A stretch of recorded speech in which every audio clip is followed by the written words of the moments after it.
আজ আমরা বলবো ডিভিডি সম্পর্কে। অর্থাৎ ডিভিডি কি, ডিজিটাল ভার্সেটাইল ডিস্ক।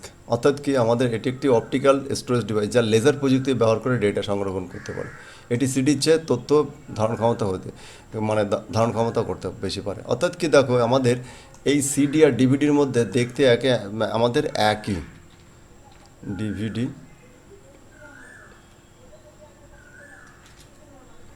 এটা আমাদের ডিভিডি ড্রাইভ, এটা ডিভিডি ড্রাইভ। এইভাবে আমাদের এর মধ্যে আমাদের ডিভিডি আর সিডি দেখতে একই। আমাদের এখানে ডিভিডি ইমেজ, আমাদের দেখো এই যে হলো ডিভিডি ইমেজ। আমাদের এটাও সনি কোম্পানির। যেমন দেখো আমাদের এর আগে ছিল কি, এই ডিভিডি আর এ, এটা হলো মানে রিডেবল ডিভিডি। এটা মানে এর ক্যাপাসিটি কত দেখো, 4.7 জিবি। আর এটাতে ছিল 700 জিবি। মানে এখানে অনেক ক্যাপাসিটি, প্রায় এখানে 700, প্রায় 3-4টে ডিভিডির মতো। আচ্ছা, 5 7 35, পাঁচটা ডিভিডি, মানে একটা একটা সিডিতে 5টা সিডিতে যা তথ্য রাখা হয় তার তার সমান এখানে তথ্য রাখা হয়। তো সিডি আর ডিভিডির টেকনোলজি সব কিছুই একই, শুধুমাত্র এখানে কী হচ্ছে, এখানে লেয়ার ক্রিয়েট করে। লেয়ার মানে কি, এই তলে এই যে এখানে দেখতে পাচ্ছ এই এই যে চকচক করছে এই জায়গাটাকে, এইটাখানে আমাদের এই লেয়ার ক্রিয়েট করে বেশি তথ্য স্টোর করা হচ্ছে। তো সেটা হলো ডিভিডি। আর সিডিতে আমাদের কম তথ্য স্টোর করা যায়, ডিভিডিতে বেশি তথ্য স্টোর করা যায়। এটাই হলো মূল জিনিস, আমাদের মূল পার্থক্য সিডি আর ডিভিডির মধ্যে। আর বাকি সমস্ত জিনিস একই।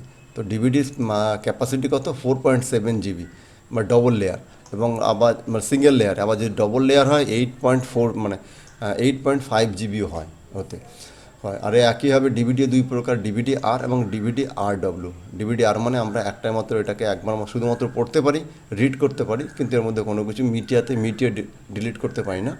আর আমরা ডিভিডি আর ডব্লিউতে কী করতে পারি, আর ডিভিডি আর রিড রাইট দুটোই করতে পারি আমরা। অর্থাৎ মিটাতেও পারি, আবার এর মধ্যে নতুন স্টোরও করতে পারি। টেকনোলজিও একই, কোম্পানিও প্রায় একই। এখানে সনি এবং ফিলিপস কোম্পানি, বা তা বাদে আরও অন্যান্য কোম্পানি, ছোটো ছোটো কোম্পানি এরা তৈরি করতো। তো এটা অর্থাৎ ডিভিডির মধ্যে এটা কী বলা হচ্ছে, এটা অপটিক্যাল স্টোরেজ ডিভাইস। এতেও তথ্য আমাদের সেকেন্ডারি স্টোরেজ ডিভাইস। এতে তথ্য আমাদের ভবিষ্যতের জন্য তথ্যগুলো স্টোর করে রাখা হয়। এবং এখানে কী হবে, প্লাস্টিকের ডিস্ক, এবং তারপরে আমাদের ম্যাগনেটিক অক্সাইডের একটা লেয়ার থাকে, সেই লেয়ারের উপর আমাদের নির্ভর করে তথ্যগুলো স্টোর করা থাকে। এটা নন ভোলাটাইল, অর্থাৎ তথ্য একবার স্টোর করলে এটা ডিলিট হয় না। আর এর ক্যাপাসিটিটা সব থেকে মেইন জিনিস। আর এটা একটা হলো সিঙ্গেল লেয়ারে 4.7 জিবি, আর ডবল লেয়ারে 8.5 জিবি তথ্য স্টোর করতে পারে। সিডির থেকে এর ক্যাপাসিটি বেশি, একই। এটাই হলো এর মূল, সিডি আর ডিভিডির মধ্যে মূল পার্থক্য। তো আজকের ভিডিওটা এইটুকুই থাকছে। আমরা এরপরে ব্লু রে ডিস্ক, মানে আমাদের ডিভিডির আপডেট ভার্সন। তো আমাদের অনেক অনেক ধন্যবাদ।